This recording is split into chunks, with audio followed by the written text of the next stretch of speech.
Seja muito bem-vindo a mais uma aula.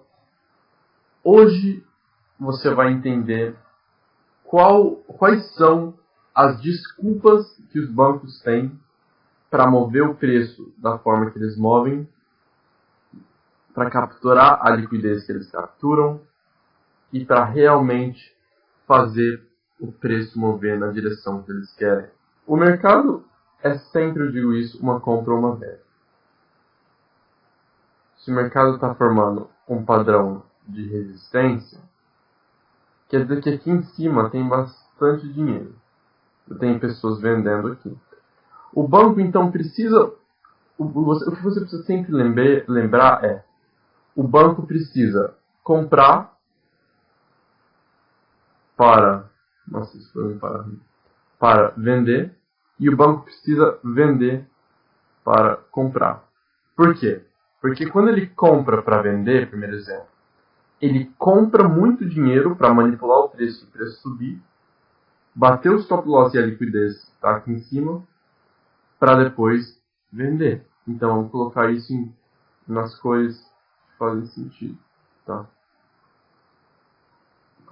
Vender para comprar, vou colocar em verde. Tá? Então, eles compram para... Opa, mudou aqui. Eles compram para vender, nesse primeiro caso, porque eles compram muitos contratos para manipular a oferta e a procura, o preço subir em cima de um nível de resistência, para depois eles venderem. Ou seja, eles compram e vendem. Eles têm posições de compra e posições de venda. Tá? Essas posições de compra são fechadas em um nível, porque, lógico, o mercado está caindo, eles estão vendendo.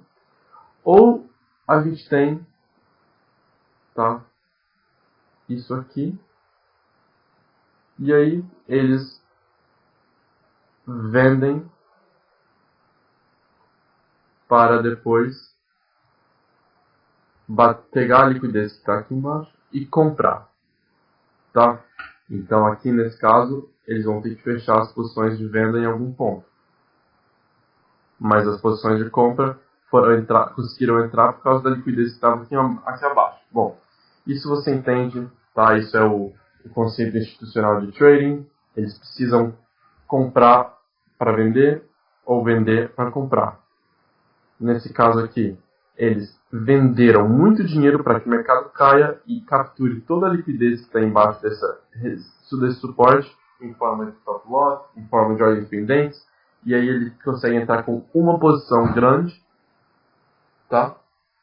E aí, além disso, você tem a venda para compra, e você tem, quando o preço cai e bate no stop loss dessas pessoas, eles compram as posições dessas pessoas, tá? Beleza, vamos ver o oposto. Então aqui, quando eles compram para bater o stop loss das pessoas, eles batem o stop loss das pessoas, e aí as pessoas que estavam vendendo aqui agora são obrigadas a comprar, tá? O varejo que estava vendendo aqui agora é obrigado a comprar, porque bateu o stop loss, e eles compram de quem? Dos bancos que depois entram com a venda, tá? Então, é uma forma em que os bancos realmente precisam colocar muito dinheiro para fazer isso acontecer. Se você estimar aí que para mover o mercado você precisa de uma quantidade absurda de dinheiro, principalmente no mercado não centralizado que move 6 trilhões de dólares, você precisa de uma quantidade absurda de dinheiro para fazer isso acontecer. Tá? E como que os bancos fazem isso acontecer? Eles colocam bilhões de dólares para manipular o preço, para subir ou para cair e capturar stop loss, para depois conseguir pegar a melhor entrada e ficar por isso mesmo, né? A verdade é que quando eles fazem coisas como essas, as pessoas sabem exatamente, as pessoas não, porque o varejo não sabe, mas as outras instituições sabem exatamente quando alguma outra instituição entrou no mercado. Tá? Isso foi uma área institucional, um claro nível de suporte com pilhas de dinheiro aqui, em forma de stop loss, e eles foram manipulados. Mas se você olhar realmente, vira e mexe tem notícias sobre como Barclays, Citigroup, JP Morgan e outros bancos são multados, nesse caso 1,2 bilhões, por manipular o Forex. Tá? Então, se você realmente olhar como isso acontece, você vê que os bancos pegam dinheiro emprestado das pessoas,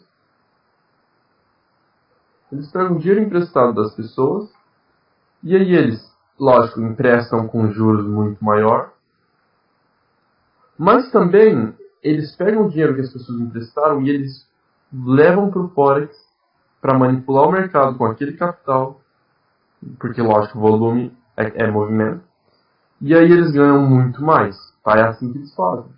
Então, lógico que os bancos são multados por ter essa conduta, né? Por colocar quantidades absurdas de contratos no meio da sessão Ásia, tá? Quando está todo mundo dormindo, o mercado vai e despenca e liquida todo mundo. Why? Quer dizer que tem alguma pessoa manipulando o preço, manipulando a oferta e a procura. Portanto, eles são multados por causa disso. Tá? Vira e mexe, eles são multados. Mas, essas multas, esse 1,2 bilhão, tá? Esse tipo de multa que eles recebem, esse tipo de coisa, não é nada para eles. Não é nada, primeiramente.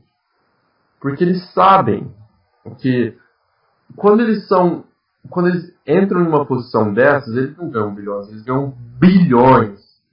1,2 bilhão foi provavelmente a entrada, uma pequena entrada que ele teve que usar para manipular o preço. Só para manipular o preço. Depois a entrada, depois que ele entrou no mercado, eles tiraram dinheiro de muita gente. Tá? Então, realmente pensa sobre isso comigo agora. Eles precisam manipular o mercado dia após dia, mas eles não podem ser descobertos. As pessoas não podem descobrir que eles estão manipulando o mercado, porque senão o que vai acontecer? Ninguém mais vai operar suporte e resistência, ninguém mais vai operar price action, a liquidez do mercado ia mudar inteiro, ia saber quando que os bancos iam liquidar, porque nem a gente sabe.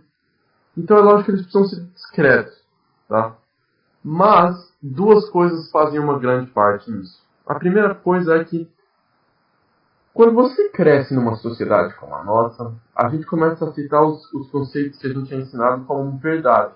A gente aceita que é necessário ir para a escola, a gente aceita que a gente precisa trocar tempo por dinheiro, a gente aceita que a gente vai um dia morrer, a gente aceita que a gente vai ter que, muito numa vida comum, comprar um carro, comprar uma casa, entrar em dívida, a gente aceita isso como uma realidade. Tá? Da mesma forma que quando a gente é exposto a padrões, a suporte e resistência, a canais de tendência, a price action, a nossa vida inteira, a gente começa a acreditar nesses conceitos. Tá? Então não importa quanto a gente veja a manipulação, a gente não consegue abrir o olho para isso. Se você já opera, eu quero fazer agora um apelo aqui com você. Eu quero perguntar, você já estava operando e aí você viu que você teve alguma ideia de que algum banco estava manipulando o preço para bater o seu stop loss e você conseguiu identificar como isso aconteceu para depois operar como eles? Realmente pense sobre isso. Você opera há quanto tempo você opera? Se essa é a sua primeira vez, só presta atenção nisso. Você conseguiria identificar que existe uma entidade te usando como liquidez para tirar o seu dinheiro dia após dia no mercado, tá?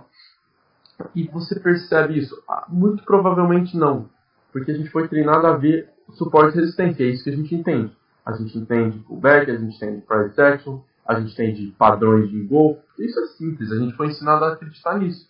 Então é isso que a gente procura dia após dia.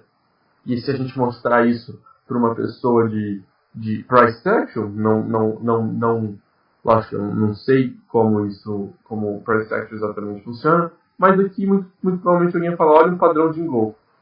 Tá? Por que motivo? Porque é um padrão de engolfo. Não. A gente sabe que foi uma resistência que foi liquidada por uma grande instituição e a gente conseguiu entrar no reteste disso. Tá? Mas isso tudo não é para agora. O que eu quero passar agora é a narrativa. Então, as pessoas, isso é a primeira coisa, as pessoas não conseguem ver isso acontecer. E você agora está com o olho treinado para ver isso acontecer. Tá? Você agora tem o olho treinado para ver isso acontecer. Então você vai ter nunca mais vai conseguir ver o mercado da forma que você via antes. E se você está começando agora, lógico, você tem o privilégio de entrar no mercado já com a visão institucional, que é uma coisa incrível. Tá? Então, como que esses bancos manipulam o preço dessa forma? A segunda coisa que eu queria falar é que eles usam pequenas estratégias que acabam deixando a bola rolar. Por exemplo, existe uma coisa no mercado que é os day traders e os investidores precisam estar constantemente monitorando as notícias.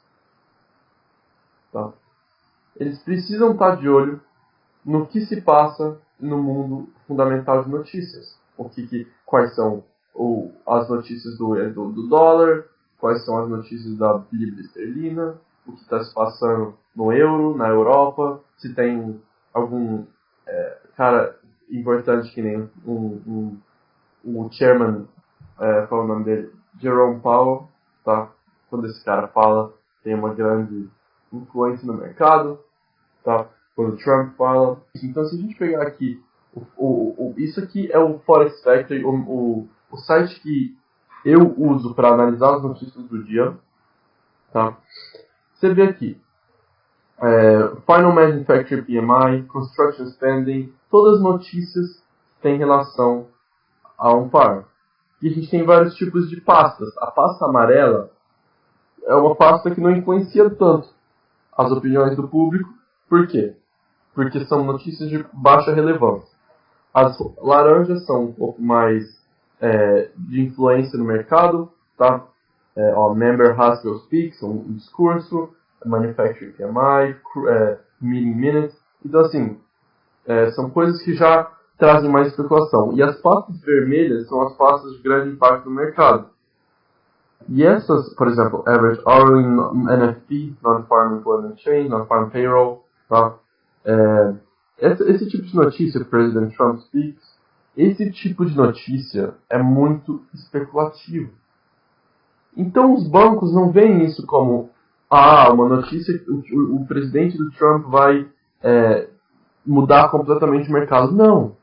Eles que mudariam completamente o mercado. O fato do Trump estar falando é só a desculpa que eles têm para conseguir manipular o mercado. Tá? Então eu vou dar um exemplo para você agora. O Trump, aqui nesse dia, isso foi 2 de julho, tá? Um exemplo porque a gente não teve muita pasta vermelha esses dias, então eu peguei esse exemplo aqui 2 de julho, mas você pode ver qualquer pasta vermelha. A gente vê que às 2h30 na bolsa de Nova York estava aberta, estava entrelaçada com a bolsa de Londres, muito volume no mercado, várias coisas acontecendo, tá? Você vê que às 2h30 a gente teve o presidente Trump. Os bancos e as instituições sabem que um discurso do Trump vai trazer grande liquidez para o mercado, vai trazer volatilidade.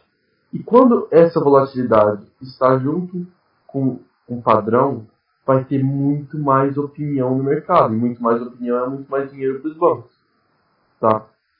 Então eles aproveitam esses horários não só para coletar a quantidade de dinheiro que está em volta do mercado, mas também para ter uma desculpa para manipular o mercado. Porque quando tem notícias,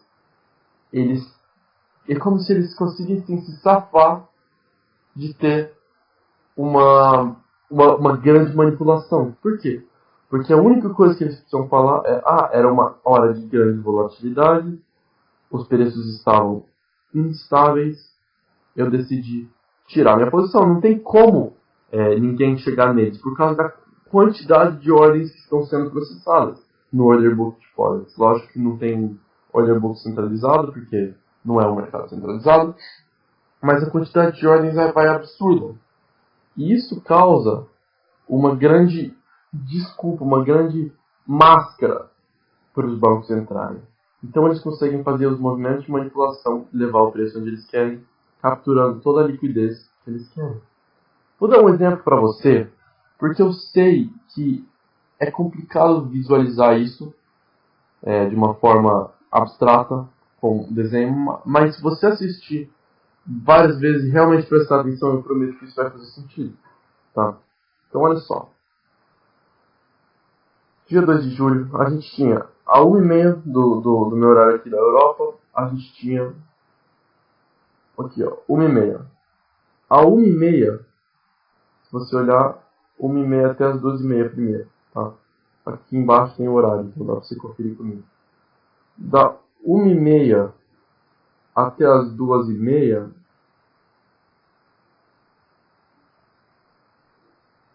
a gente estava criando esse padrão de M, tá? Foi o horário onde a gente estava fazendo esse padrão de M. Então vou desenhar isso aqui, ó.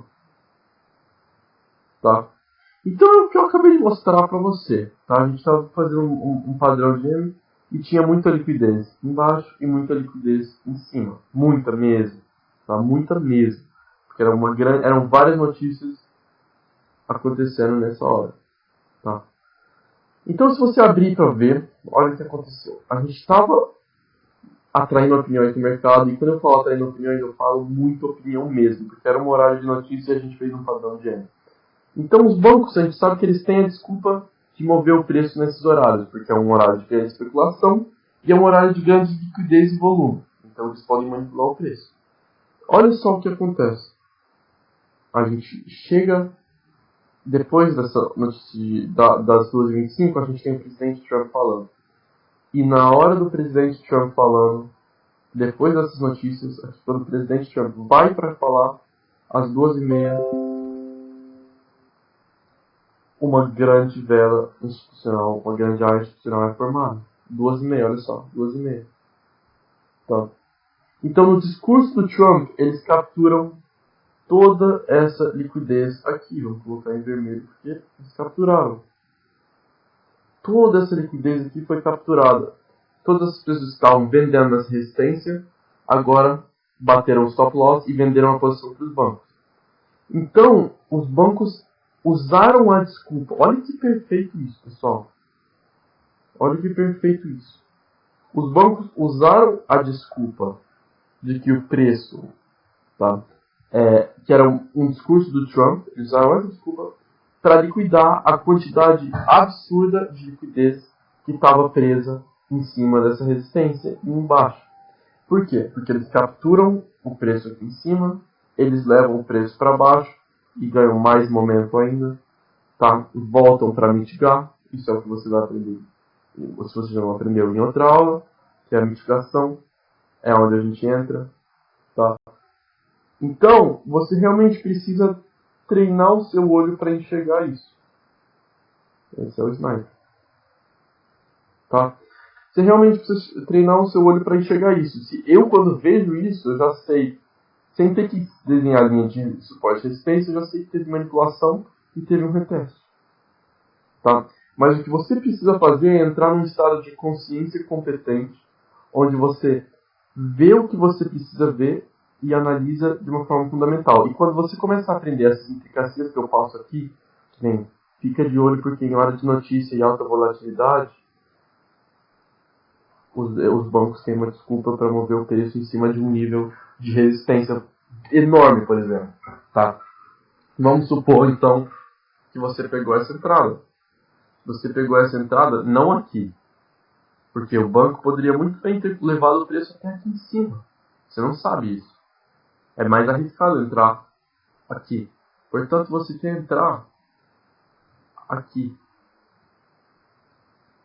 no reteste disso. Isso é o sniper. Tá? Você teria entrado nessa trade, você teria arriscado muito pouco para ganhar bastante. E é isso que traz o gerenciamento que a gente precisa. Mas isso é só uma ilustração, né, que eu trouxe, que é na semana passada mesmo, um exemplo de como você poderia ter pego essa entrada, nos 5 minutos. Em 30 minutos também dá para ver perfeitamente. Tá? Em 30 minutos também dá para ver. Se você tem o olho treinado, não tem problema estar em frame. Você identifica, vê a quebra e o reteste. A quebra é a liquidez, o retest é a nossa entrada. Tá? Mas isso é o que você precisa treinar o seu olho para ver. A mesma coisa aconteceu aqui. Tá? A gente tem a liquidez. Depois da liquidez, a gente tem o retest para fechar os contratos. Porque lembra que eu falei que eles compram para vender. Portanto, eles precisam voltar para fechar as compras e deixar as vendas rolarem. Isso é lógica de mitigação, é outra coisa que eu vou explicar em outra aula. Mas o que eu quero que você entenda é que eles têm protocolos para não serem pegos manipulando o mercado. E a razão por que eles têm a capacidade de fazer isso ainda é porque o mercado Forex é muito descentralizado. Tá? A gente tem pessoas que estão operando aqui. A gente tem, por exemplo, no Forex, uma empresa chinesa, tá?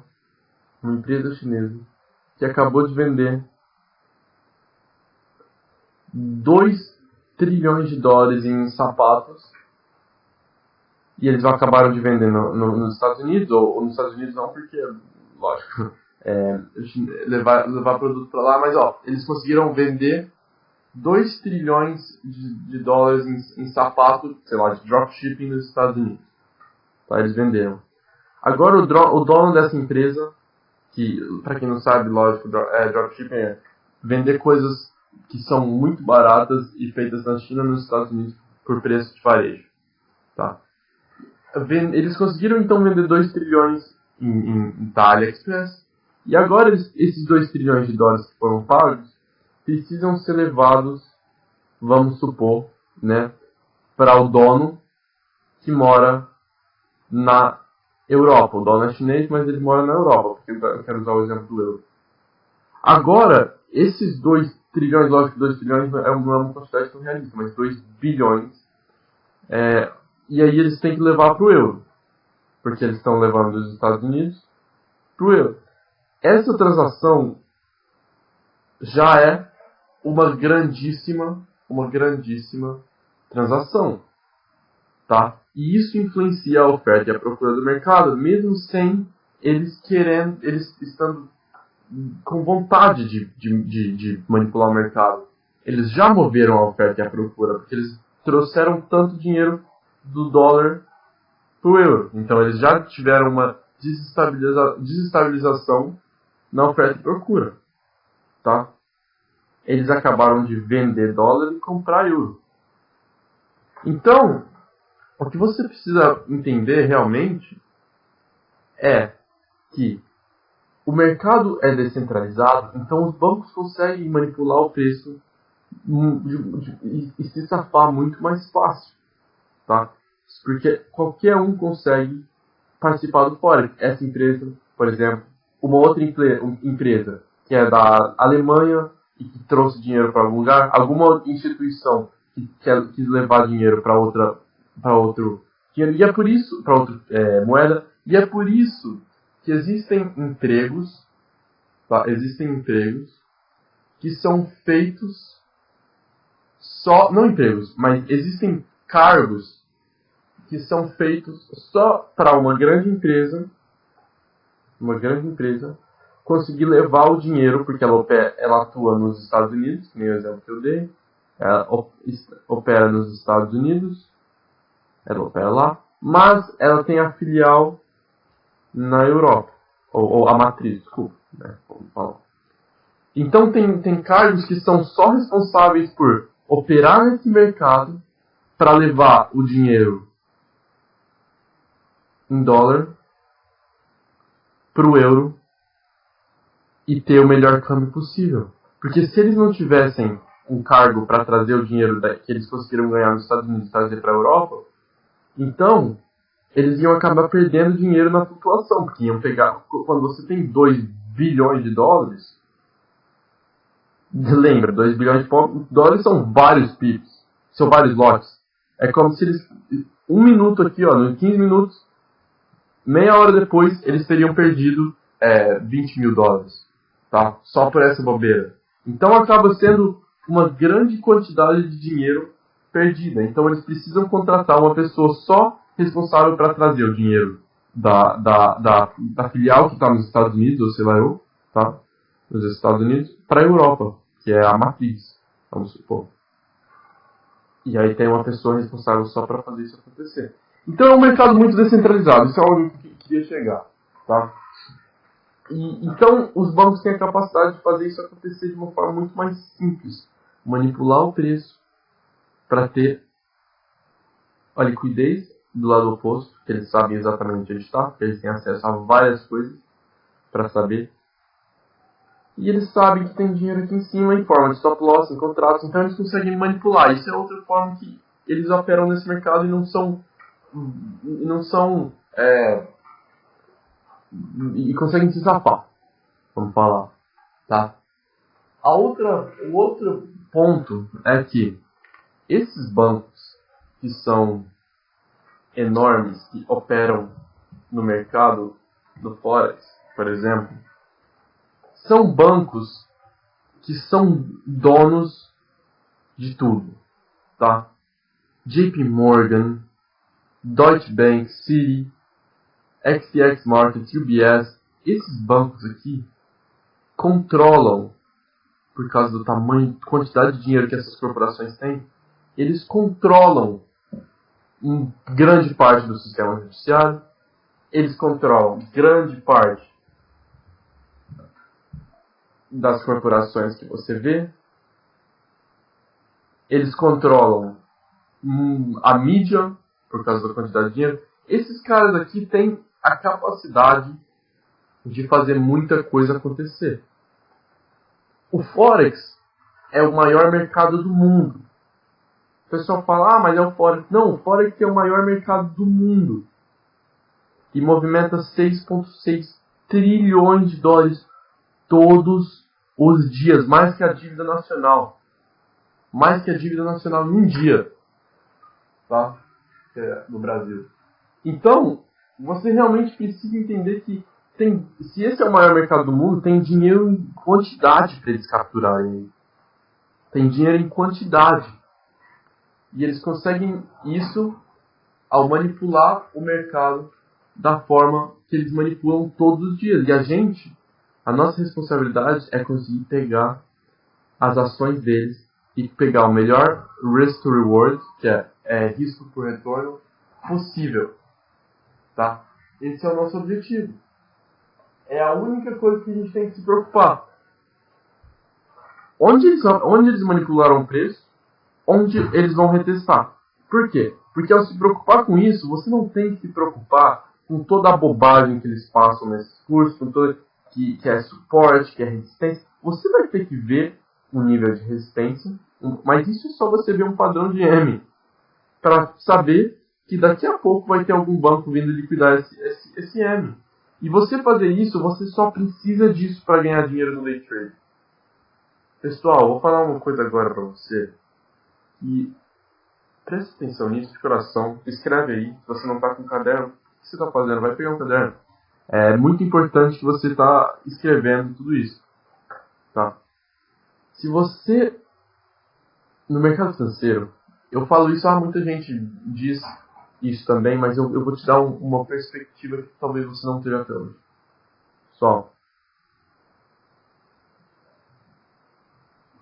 Menos é mais. Nesse mercado aqui, pessoal, menos é mais. Tá? Por que você fala isso? Por que você fala isso? Porque você poderia ter passado o tempo inteiro aqui tentando vender essa resistência. Você passou o dia inteiro, olha só quantas horas. Você passou 13 horas tentando ver o preço quebrando essa resistência, tentando operar, batendo stop loss nessas entradas, tá? Quando tudo que você precisava fazer o dia inteiro, pessoal, o dia inteiro, é abrir o mercado por 2 minutos. Você abre o mercado por 2 minutos. Eu, por exemplo, caminho cada dia mais para chegar nisso. Eu ainda gosto de operar vendo price action, porque a ação do preço, não vou falar price action porque soa muito errado, mas a ação do preço eu gosto de analisar para ver exatamente todas as implicações. Por exemplo, nesse EURUSD, eu vi com os meus próprios olhos os bancos dropando bilhões de dólares para liquidar essa resistência. Tá? Eu vi com meus próprios olhos ao vivo. Então, assim, eu gosto. Mas, o que você precisava fazer é parar de tentar ver tudo, treinar o seu olho para isso. E, lógico, eu não passei um pouco do tópico, mas presta atenção no seu olho, como eu vou passar agora. Prestar atenção no que você precisa ver, colocar um alarme, tá? Um alarme que nem esse aqui nesse nível, tá? Pegar um alarme, um alerta, e se colocar nesse nível. Assim que esse nível foi quebrado, você foi notificado. Agora, tudo que você precisa entender é, algum banco manipulou o mercado. Eles precisam voltar para tirar parte dos contratos. Menos é mais, pessoal. Essa entrada aqui. Edu, mas essa é uma entrada maior ou pequena? É? Coloca um stop loss, por exemplo, de 20 pips. Pode até ser que 20 pips para ganhar 100 não seja bom o suficiente. Mas e se você entrar nos 5 minutos, esperar a reversão e entrar no reteste da reversão? Que é esse aqui, com stop loss de 10 para 100. Agora é mais interessante, tá? Vou colocar aqui exatamente quanto foi. 10 para 80. Aí já é mais interessante. 1 para 8. Tá? Então você realmente pensa sobre isso. E você realmente coloca em perspectiva. Você fez essa entrada aqui. Tá? Se arriscou 83, vamos supor, se arriscou $200. Tá? Nessa entrada. Você fez essa entrada aqui, você arriscou $200. Nessa entrada, cada ponto valeu mais ou menos 200 dividido por 8, né? Porque é 8 pips, você arriscou $200. $25 por pip, tá? Se você fez isso, só nessa entrada, você já ganhou $2.000, tá?